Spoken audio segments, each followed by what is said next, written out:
Let's get into it. I am Mal Foster, and you are listening to the latest episode of Dined Out. It is part 2 of 2 with the Armalays. That's right, Pamela and Armando. You heard them last week. We talked about quite the mixed bag of stuff. Talked about what it's like to be living virus-free on the Isle of Man. We talked about Bigfoot. We talked about time travel a little bit in a hypothetical situation. Man, I am mincing my words like nobody's business. We talked about the wonder of little spoons. Have you tried it yet? Have you gone in with your cereal or your soup with a little spoon? Have you? Totally changes the game, right? If you've done it, let me know. Let me know how drastically your life has improved since switching from big to little spoons. If you haven't done it yet, now's the chance. Do it, and you will see why it is such a game changer. On this week's episode, me and the Armalays are coming straight at you with one singular topic that does open up to different areas, but there is one primary focus for this episode, and that is movie robots, or whatever you want to call them, cinematic automatons, talkie droids, whatever label you want to stick on them. We are talking about movies from the robots. No, that's not right. Robots from the movies. That's the one. We're tackling this in 2 different ways. Armando created a list of his favourites and giving some shout-outs to some very sort of undersung, underappreciated robots. There's some really great deep cuts here. Some really fascinating sort of left-turn choices within his list. And Pamela is coming at it from a different angle, from a very sort of unique and insightful angle, which kind of really sort of opens it up a little bit more. She has created a flowchart, starting with a memory of a cinematic robot that she had, a favourite memory, and then just kind of expanding upon that and taking us into different territories. So if you are a fan of science fiction in general, if you are a fan of the movie robots, the robots from the movies, then this is one for you, absolutely. And more to the point, I want you to get involved. I want you to tell me. I'm going to narrow it down. We're going to be specific here. I want you to tell me your all-time favourite movie robot. What is it? I want to know. The best way you can do that is to get in touch with me via Twitter. You can find me at I am Mal Foster. Head on over there now. Or maybe not now, because you might need to take some time. You might need to draw up a list. You might need to draft a few potentials, whittle it down, maybe have some kind of mental tournament between them. I don't know. But once you've decided your favourite movie robot, I want you to go over onto Twitter, find me at I am Mal Foster, and tell me, who in your mind is King of the Droids? King of the Droids! So let's get into it. Let's not waste any more time. Let's jump straight into it. This is me talking with Pamela and Armando Armalay, the Armalays, the first married couple on Dined Out. It's a pretty cool thing to hold in your resume of achievements and accomplishments, I guess. I mean, everyone's going to be impressed by that, right? Surely by now they've told everybody they know. Just flaunting it in their face. Lording it above all of their peers. Yeah. Making them just sick with jealousy. I'm pretty sure that's what's happening.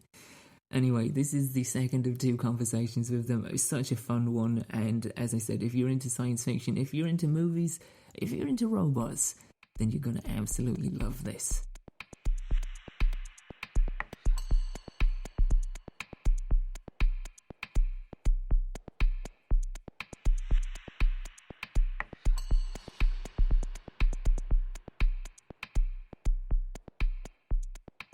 So I did ask you. I pulled from my random list of topics to come up with some of your favorite movie robots, and I've specifically picked movies because you open it up to books, you open it up to games, then the list is just infinite.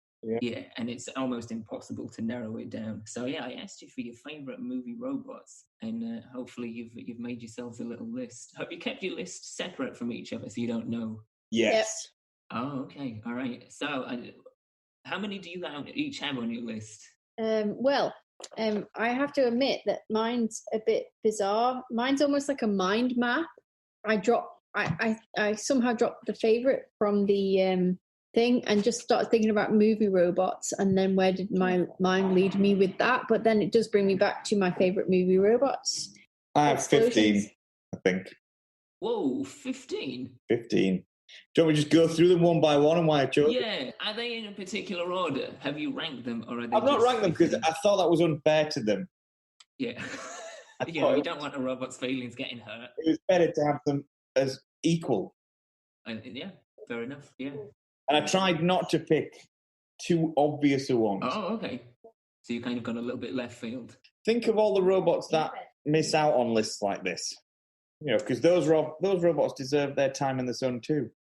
All right, I'm curious. You've kind of gone for some not so obvious picks. All right, now you're getting your depth here. This is where you're building up. I don't want depth. I don't need depth.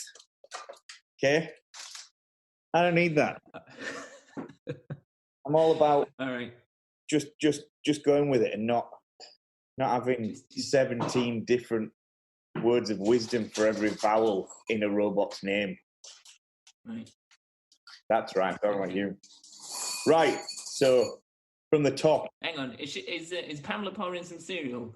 Can we confirm that she's going to use a small spoon? She's just pouring. It's just sweets. It's M&Ms and cut up curly whirlies. Oh, now we're talking. Yeah, look, Mal, look. So like curl words. Curl words, yeah. Curl words. They're so good. I think I've had a curly whirly for years. All right, so what have you got on your list of robots? Let's have your robot list. First up, Bubo out of Clash of the Titans. Who? Sorry, what was that? Bubo out of Clash of the Titans. You know, the owl. The owl. The little owl, clockwork owl. Do you know, I've never actually seen Clash of the Titans. What? And any version of them. Yeah. It's amazing. It's so good. It's brilliant. Are you talking about original or the remake? I'm talking about the original. I can't even remember if he's in the remake. No, I don't think he is. He's a little, it looks clockwork, like a little clockwork owl that joins.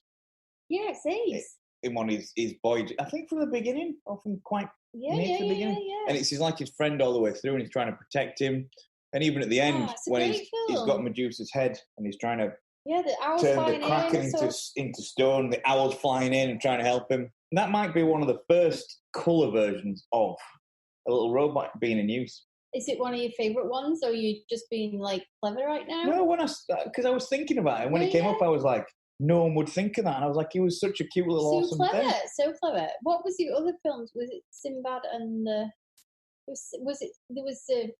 Jason the Argonauts. That was one. Yep. And then there was the Golden Fleece one too, wasn't there? There was. So good. Great movies. But yeah, Malcolm, you have to watch it. And watch What happened there? The dog just attacked she literally shook her head and her ears whacked against my face. It really hurt. What did you say it's called? Kubo? Bubo. B-U-B-O.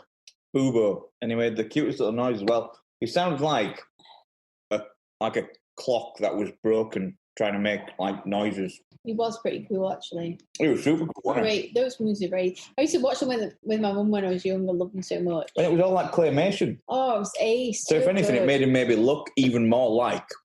He was probably more realistic than the dinosaurs and skeletons that came out of the floor as part. Yeah, but that wasn't really tough, was it? Put up. It was really good. All right, what else you got on your list after Bubo? Sonny out of iRobot. Oh, yeah. Now, that's the main robot, right? Because it's a long time since I've seen iRobot. Yeah, because it's the obvious thing that's in nearly every robot film, where there's one that is slightly a bit different to the others by potentially designed because the maker wanted a child or something. Yeah, it's like the classic Pinocchio theme type thing, isn't it? So it's just the same thing over and over and over again. But the good part in this one is the fact that It's James Cromwell. He's great. It's James Cromwell. Yeah. It's Will Smith. He's all right. He is all right. It's a film. We're going down the scale here from James Cromwell down. But I like Sonny because he's the obvious kind of robot that's in everything, and he's got these feelings and stuff, but he can't really understand them. But he's also like really looking for help with them, and I actually felt a little bit sorry for him. Is he a bit like Data out of Star Trek? No, his Data's a lot more comfortable. Sonny doesn't really understand. Does he want to be human like Robin Williams in Bicentennial Man? No, I don't think Sonny actually wants to be human at all. I think he knows he's something different, but he just wants the opportunity to actually be that something different. He wants to be accepted for who he is. Yeah. Right. Beautiful. That's good. It's a good allegory for a robot. Beautiful. Yeah. I like Sonny. He's a nice robot. A little bit like I can't remember the actual character's name in Ex Machina. Oh yeah. Yeah. Kind of, but also the character she plays. She's on the list as well. Ava. Oh, okay. That's the one. Ava. I like her, but the thing is, she's got that dark side to her as well. She doesn't actually have any kind of regard for humanity, whereas Sonny does, because he's got the what is it laws built into him, what are they called? The Asimov. The Asimov rules, yeah. Where can't cause damage to humans, they have to try and save humans. Yeah. Whereas Ava doesn't have them. So she wants respect, etc., and she's not really upset about hurting anyone to achieve her goals, which I like about her. Yeah, that's an interesting pick because that shows like a genuine sense of evolution within an AI, which makes that film kind of terrifying, especially at the latter end. That's free to make her own choices. Yeah. Which is ace. Yeah. And she looks really cool as well. But yeah, Ava's on the list as well. And then we've got Johnny Five. Of course, yeah. He was. I made a little list and he was on mine for sure. Is that?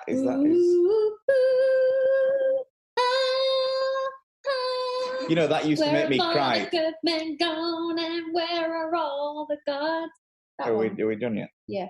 That's right. That's when the Bonnie Tyler song's playing after he's. When I was young, that used to make me cry. That was so sad. When he gets the shit beaten out of him, and then he's almost dying, and he's leaking battery acid. He's trying to save. Yeah, he's leaking battery. Oh, it's heartbreaking. Who's he trying to save? Benjamin. He's trying to save him, and it's really, really sad. It's really sad. But it is when that Bonnie Tyler song kicks in and he's repaired himself. It's just like, oh my word, you're just like, down. Yeah, get him, Johnny, get him. Remember, he hasn't repaired himself. He's bleeding acid. He's dying as he's doing it. But his last thing is he actually wants to save his maker. It's beautiful. You seem to be kind of drawn towards good robots here. I'm sensing a bit of a theme. Yeah, I'm looking now, and I don't have many bad ones. Well, I was just about to say, is that because are you drawn to your maker to save him? Wow. Like your dad? Oh. Wow. Wow. Like I said, let's get the... Oh, I don't know. I kind of want to plunge into that a bit more. Let's take the depth and we'll put it in a box and never talk about it again because we don't do depth. I don't know. Okay. This doesn't have depth. I've got Max out of Flight of the Navigator. Oh, also an amazing movie. Yeah. This is when Michael says it. This is when Malcolm says he hasn't seen. No, I hadn't until about 4 or 5 weeks ago. And no way. Yeah, I'd seen clips of it. I'd seen him in the chair, and I'd seen Max. But I hadn't seen the movie as a whole, so I didn't know the whole sort of missing child time travel aspect of it. But what do you think? It's good. Awesome. It's a really good movie. Okay. Not just a good kids movie, but just a good sort of sci-fi fantasy movie. I've got bad robots for the next one. Oh, all right. The Sentinels out of the Matrix. Oh, okay, yeah. See, because they're the real scary kind of... They are programmed just for one thing, just to hunt and kill humans, like Terminator. They don't have any kind of feelings whatsoever. That is literally all they do. And they're terrifying to look at. Oh, there is. Sentinels are a great choice. And I think that's one that people would probably overlook. Yeah. Because when you think of Matrix, there's so many things that come to mind before that. But yeah, they're definitely like a very cerebral. Exactly. Anything that's driven to an ultimate goal, despite all odds, is always a scary thing. And they are terrifying. When you see them, they're quite faceless. They don't have any kind of... Yeah. And when they get there and they come and all the legs come out and they're like, honing in. Are they really hungry? And they've just got to a meal? Yeah, it's like you and the dogs when they put chicken in front of you. Because that would stop me from being scared of them whatsoever. But then maybe that would make people feel less scared in the Matrix universe. Come on, what's your next one? Major Matako Kusanagi out of Ghost in the Shell. Oh. Now, she has a human brain. Major herself, yeah. Now, she has a human brain. However, the rest of her is entirely robot. Oh, I love Major. Love her. See, I contemplated putting it on my list, but for that reason, I was a little bit like, does it actually count? But I'm going to give you that. It definitely counts. Yes. Yeah, love Major. So I never watched Ghost in the Shell. When it came out at the cinema, we went to watch it, and loved it so much. Really, really loved it. And like some scenes in that film are so, you don't know if you're actually watching a movie or you actually are properly watching an anime, a proper Japanese anime. And I know there was a lot of controversy around Scarlett Johansson playing Major, and I totally get it. Totally get it. But since then, we've watched the original Ghost in the Shell, the actual animated anime version of it, and the actual animated anime. Well, you know what I mean. And yeah, the movie blew me away. Fantastic. The thing is, like everything that has a remake type thing, loads of people hate it, but really, it should just see them as two separate things. You get the opportunity to enjoy two separate things. Would you rather where you only got the opportunity to enjoy one? Yeah. Oh, I hate remakes. I hate this. I hate that. Well, no. Why don't you just have the opportunity to enjoy two? You can still just enjoy one. It's no detriment to it, but other people get the opportunity to enjoy both. Yes. I think that's actually a really good example of a remake done well. Yeah. Because, as you say, it's two very different films. Yeah. The original is more of a sort of philosophical dive into the dangers of technology. You might love it. You have to really be in a particular mood to watch something like that or Akira, because they're very, very heavy to watch in pretty much every sense of the term. Whereas something else you can just put on and enjoy, and potentially even watch half of it. Whereas Ghost in the Shell, you almost feel, no, I'm going to have to put aside some time where I'm going to watch the entire thing. Next, I've gone for replicants. So you could have Rachel, Pris, Leon, Zora, Roy Batty, any of them really. But I think they're absolutely brilliant because, again, they've got a hell of a lot of character and personality and fundamental flaws of being upset that they're not human, but not necessarily wanting to be human, but just wanting more time being what they are. Yeah, I would agree with that. And I think the second Blade Runner movie almost hits at home even more with Dave Bautista and the character he plays. Yeah, running that little farm and cooking his dinner, and he knows when the plane lands, it's a Blade Runner almost come to get him type thing. Because the thing is, when you look at it, actually none of them in that film or either of the films actually really do anything terribly wrong until they're put under the position where. No, I think they've already done it wrong before. But they did it wrong to escape. Yeah, true. Which pretty much anyone would do if they were being forced into a life of slavery. Yeah. And at that point, they're still on the run, but it's not till the second movie with the Dave Bautista character that you get, they've set up a home, that they're trying to make I'd already got that with the first because their goal was to escape because they were slaves. They even say in the film, one of them was used as a sex slave, the rest of them workers. One of them was used. You could say that Roy Batty was had a tremendous amount of problems. Simply because he was made as a soldier and he was forced to kill, etc., which it's not surprising that he snapped.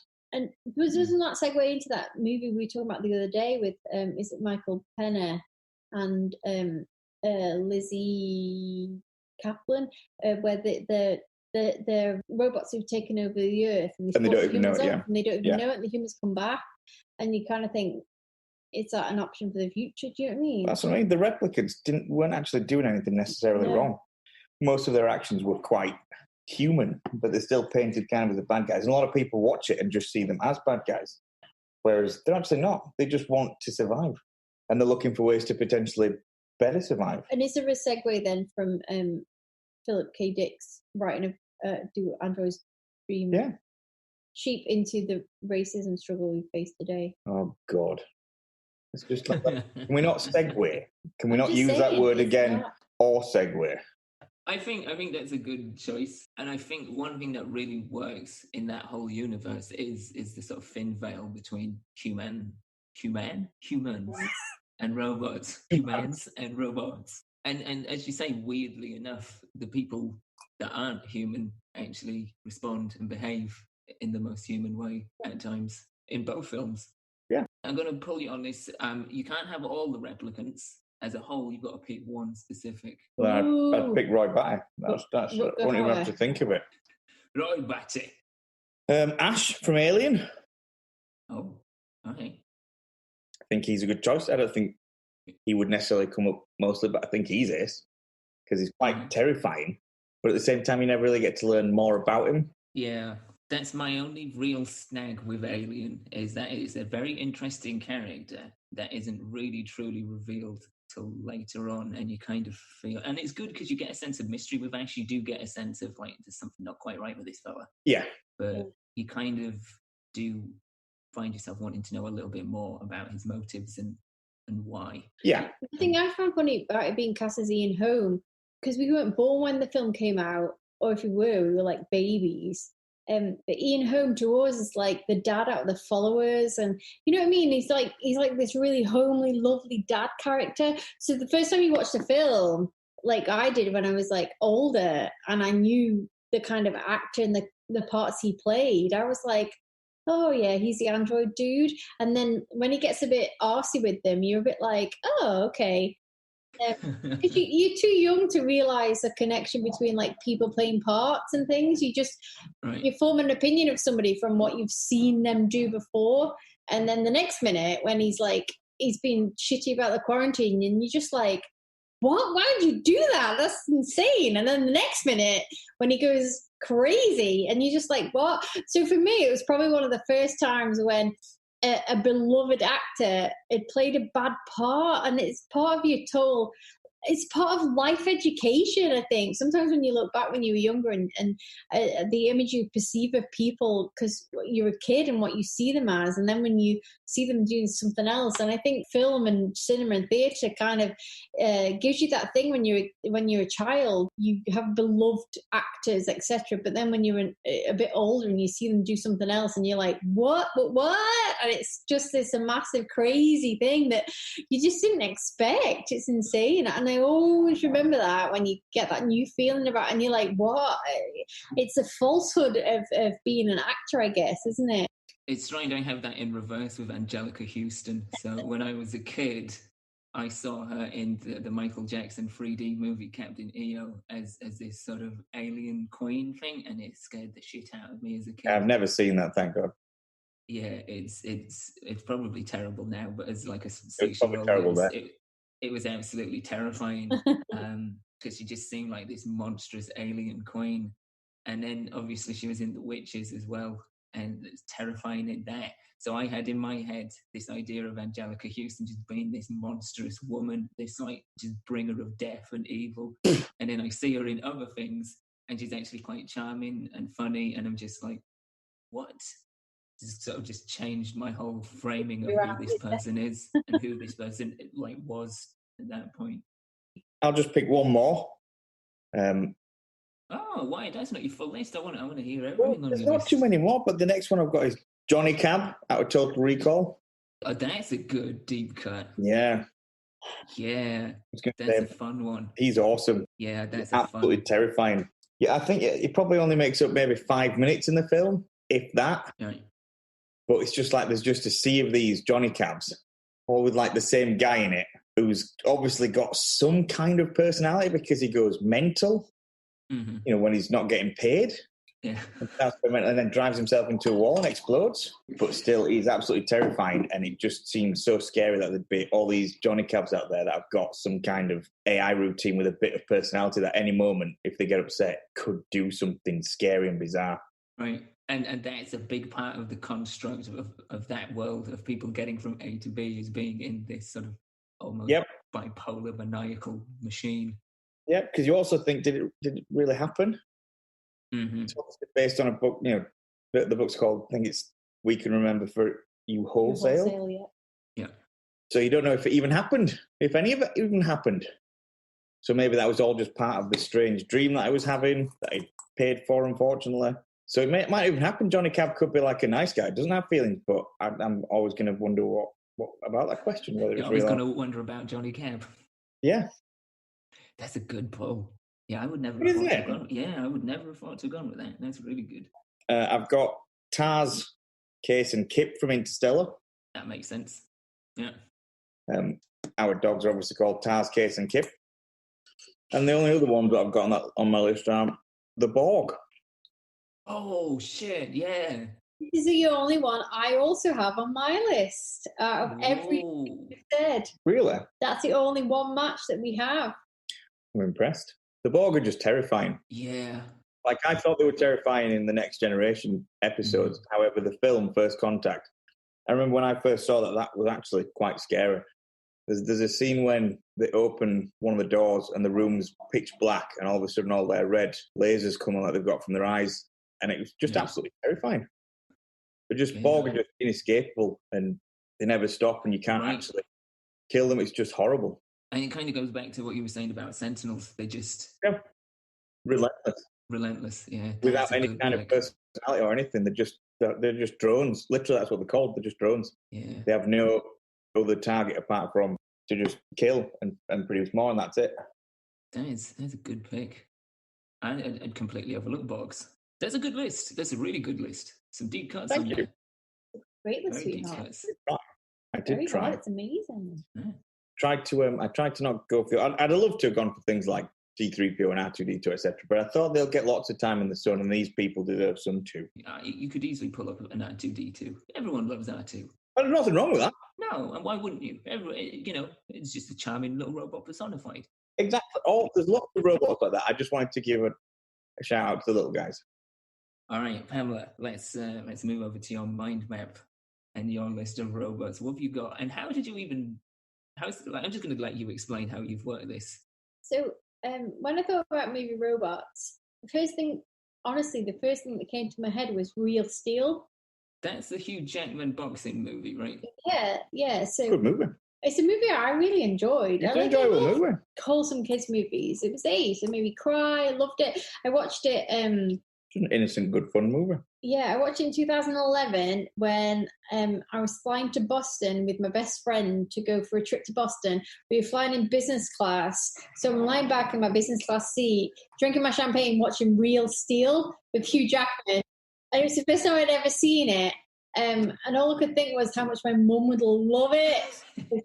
It's such a good, robot boxing, but yeah, technically it's such a feel-good film. But honestly, I really love this subject to think about, like favorite movie robots.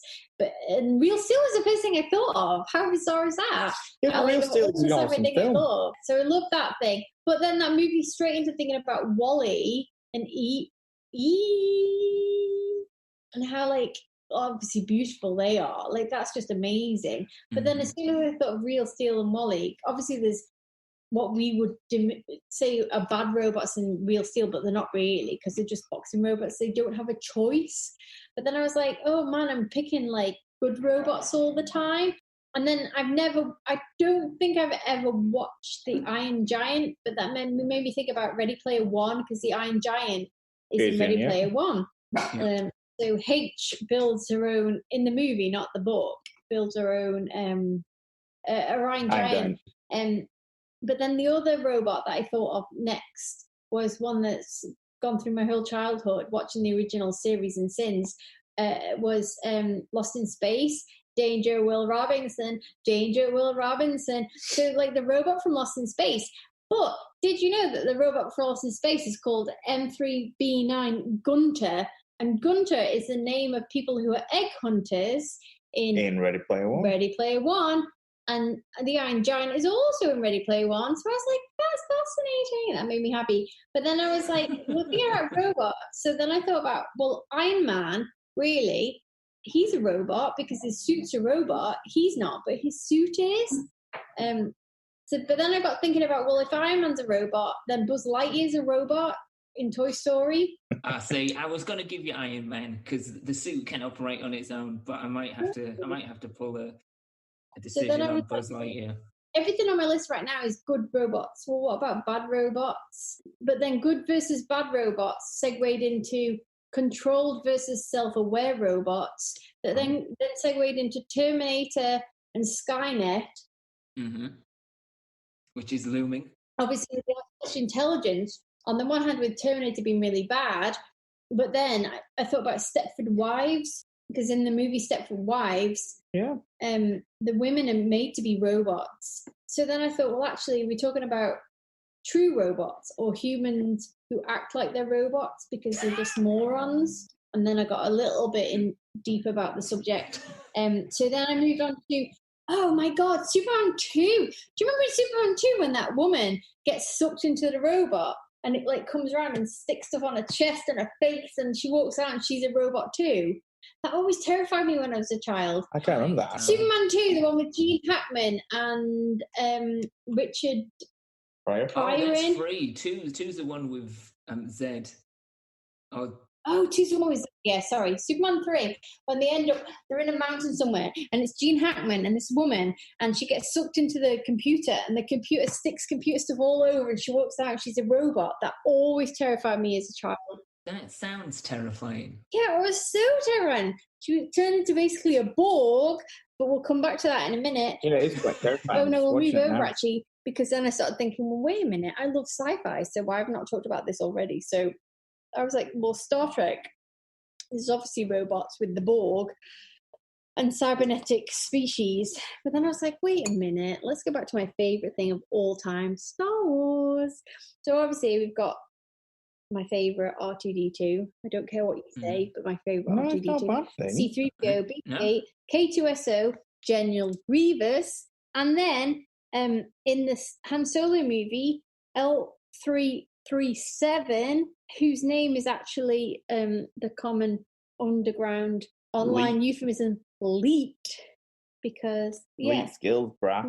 Like seriously, that's why they named it L337, which is so cool.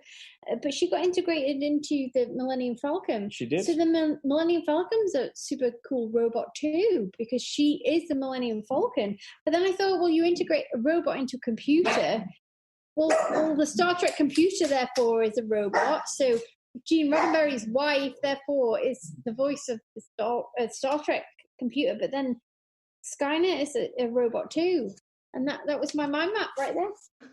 So it went from Real Steel and Wally to Skynet and Marge, what's her face? Gene Roddenberry's wife. That is quite the journey that you went on. I really enjoyed it actually as well. As I was thinking about it, I was like, wait a minute, because people are robots. Some people are robots. Yeah, but then the robots under our control, AI robots, everything. I really don't think about this. That was very impressive. So my list of like Armando's, as in, I didn't list my favourite robots. It was just my map of how robots are. No, but that's good because it gives you a good sort of look at the spectrum of how the idea of robots and robotic behavior has been integrated in different ways, you know. And I like the fact that you've started with a personal memory, which is very human, and then you've gone all the way to the far end in the terms of integration of a human into robot landscape.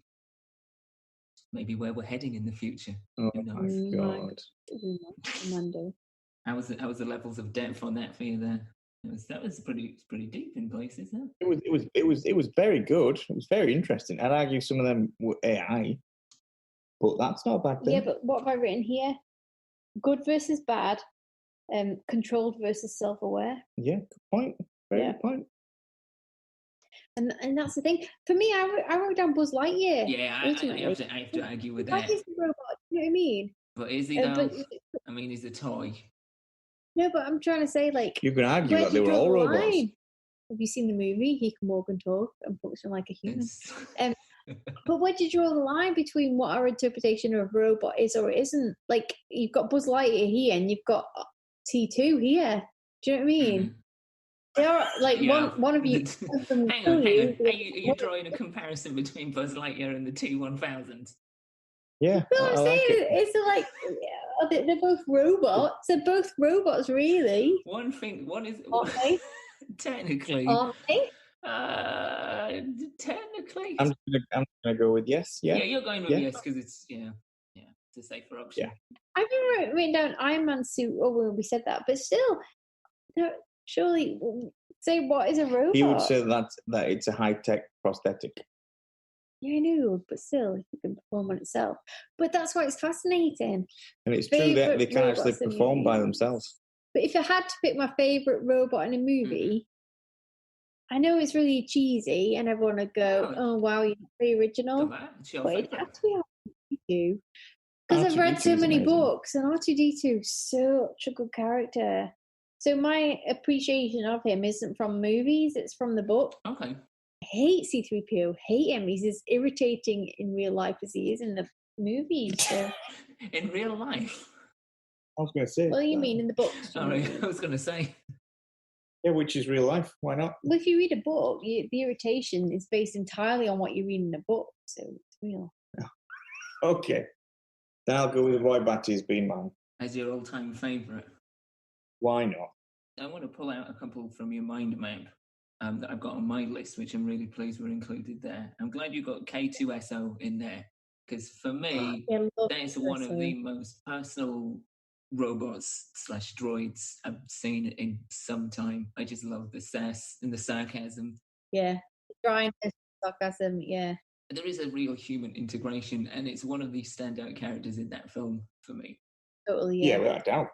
The crazy thing is, Malcolm, as well, a lot of people say L3, what's her name? Oh, Phoebe Waller-Bridge. They say like she brought life to Star Wars characters like had never been done before type thing, and was a standout character. And don't get me wrong, she was ace, but Alan Tudyk as K2, oh, it was fantastic. Like, I love Alan Tudyk. Like, love everything he's been in. What's that thing? Tucker and Dale vs. Evil. No, not that one. The spaceship one. Serenity. The Serenity stuff. Love Alan Tudyk. Did not notice him at all. I think he's a great actor. But K2 was fantastic. Absolutely fantastic. And how he had like R2-D2 and C-3PO were so trusting and lovely all the time. But with Jin, K2 was just like terribly the whole way through the thing, because he was literally like, I don't trust you at all. I love Cassian and you can just go away. Absolutely brilliant. But then when he gave his life, oh, that was the one of like, that was so emotional, wasn't it? When he died to protect them. Yeah, and then you know that like he'd accepted her, and how and you get a feeling for droids and how they can like feel for people. I think that's why I love R2-D2 so much, because I've read the books and he's part of the family type thing. Yeah. I think one of the reasons, and it's totally legit, that R2 is your favourite robot because of his behaviour. I mean, not only is he like incredibly adorable with his beep boops and his general motions, but it's his actions. It's what he does for the people he cares about, which makes. And K2 does that as well. He does it for Cassian all the way through the film, doesn't he? He does. I'm also glad you pulled up Iron Giant as well. I just watched that recently for the first time. It's such a wonderful film. It works as a kid's film, but it also works just as a film as well. And what's really interesting about it, and I read about this afterwards, is that Brad Bird, the writer and director of it, he wrote it partly as a response to his sister's murder. She was killed by her husband in like an incident with a gun. She was shot to death. Oh, wow. And he wrote it as a thing for her, like a memorial thing to her. And he kind of wanted to probe the idea of what if a gun had a sentient sense about it? What if it, like a gun had a soul? Like, what if a weapon knew what it was capable of doing and could stop itself? Wow. So, yeah. But just outside of that, just as a whole, as a film, it's fantastic. And that character doesn't have great interaction, that much interaction, doesn't speak that much, but just the mannerisms and, again, the behavior that they do for the human counterpart just makes you really drawn to them. All right, there you go. Awesome. Robert, I don't think I have any on my list that haven't been mentioned. Really? Yeah. Johnny Five, Wall-E, Eve, T-800, original Terminator. See, no, that's a good shout. You know, again, absolutely terrifying. But then in every film after, either nice and humanized or awful. Mm-hmm. But awful as a character and as an old man. Is that in the latest one? The latest one's actually not terrible. I'm trying to remember. The latest one what? Terminator film. Latest Terminator. Because he is in there, right? Yeah. The latest one's not terrible. No, actually, you know what? It's not bad. What's it called? It's not Genesis, is it? Like Revelation. I can't remember what it's called, but you know something? It's not a terrible film at all. It's not. That's all right. It's She's not the in best it. film ever, No, but it's not a bad film at all. It's definitely worth a watch. Again, it comes down to that thing of people being predisposed to not like something because it's different or because it tarnishes something else they love for some odd reason. It's just a good film to watch and enjoy, and that's it. The funny thing in that sense is some people get really mad if it's a direct copy of it and it's just like, oh, well, it's whatever. It's just the same as before. Or if they differ from it, people are just like, oh, it's not. It's really good. There's the whole scene on the freeway where there's a big, massive fight that you could mirror back to Deadpool, so therefore it's not as funny. But you wouldn't really worry about it. It's definitely a good film. You can just watch it as its own thing and enjoy it. You don't have to think about it upsetting other Terminator fans or anything. It's just an enjoyable film. Again, why would you have less of something? Just because they made that doesn't necessarily mean it stopped them from making anything else. Yeah, we always that they made. We do approach movies that way, don't we? Yeah, you just watch it as its own thing, and that's it. We just go to the movie, we'll watch it. It doesn't have to change the world. It doesn't have to be the best movie ever. It can just be a good way to spend a couple of hours enjoying a film, and that's it. And if it's part of a franchise that you genuinely care about, it's not going to erase. Exactly, you've already got that buy-in. It doesn't have to hurt the other things. The other things still exist. They're independent.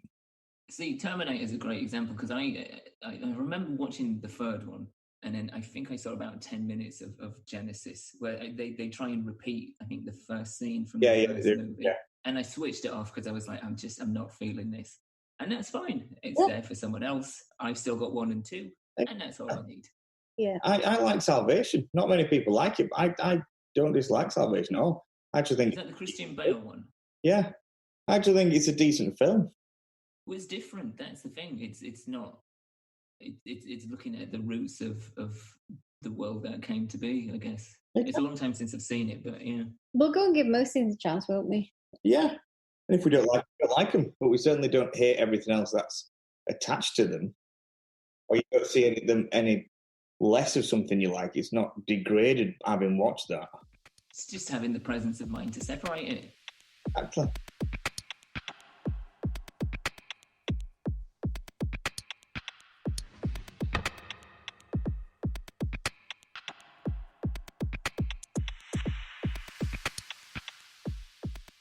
So there we go. I just want to say a big thank you and a shout out to the Armalays for providing that deep dive into the world of cinematic robots, favourite movie droids and automatons throughout the years. As I said at the top of the show, some really interesting deep cuts, and Pamela took the conversation somewhere I didn't expect it to go. What actually is a robot? What can we consider a robot? Are we considering robotic behaviour from humans?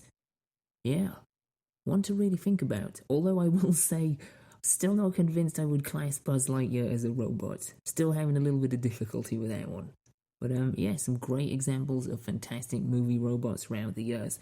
What is yours though? As I also said at the top of the show, if you want to get involved, you want to let me know what your all-time singular favourite movie robot is, then I want to know. Get in touch with me via Twitter at @IamMalFoster. Let me know, what is your favourite movie robot of all time? I'm also really pleased that we got into the topic of movie reboots as well, because obviously it's been a hot topic for a number of years.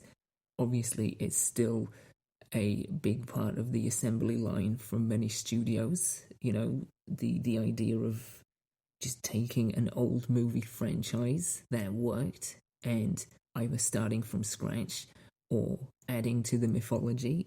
And, you know, it's always going to have detractors. It's always going to piss people off, no matter what property someone picks up and adapts or evolves or attempts to remake, redo, reboot, whatever it is, it's always going to grind somebody's gears. But, you know, as we pointed out, and as you probably already know and are already thinking and are already on the same train of thought, it doesn't erase the original. If you really are against the idea of a movie being remade, just don't go and see it. It's that easy. It's that simple. And if you do see it, if you go against that rule of thumb and your better judgment and you don't like it, if the reboot, the remake, the reimagining of one of your all-time favourites is kind of shit, then guess what? It's okay. It's all right. You know, it's all right not to like it, because you still have the thing that you love. That's what matters. And just because you didn't like it doesn't mean somebody else doesn't. I mean, I couldn't stand Batman vs. Superman, but somebody out there likes it. I don't know why, but somebody out there likes it. And that's a good thing. And on that note, that about does it for this week's episode. It was an absolute blast to make, talking about something really cool, something really fun. Hopefully you guys found it a lot of fun too. If you did, if you enjoyed this episode and you want to help out the show and you want to make sure that you never miss another episode in the future, then the best way you can do both of those things simultaneously is by subscribing to Dimed Out wherever you get your podcasts from. If you want to go the extra mile, you want to help us with the internet mechanics, all the sort of digitry? I don't even know what that is. But sure, let's go with it, digitry. If you want to help out with the digitry, the internet magic, all of the AI governs, all of the stuff that Skynet is taking in, processing and using to create a database of who to terminate first, then yeah, you can do so.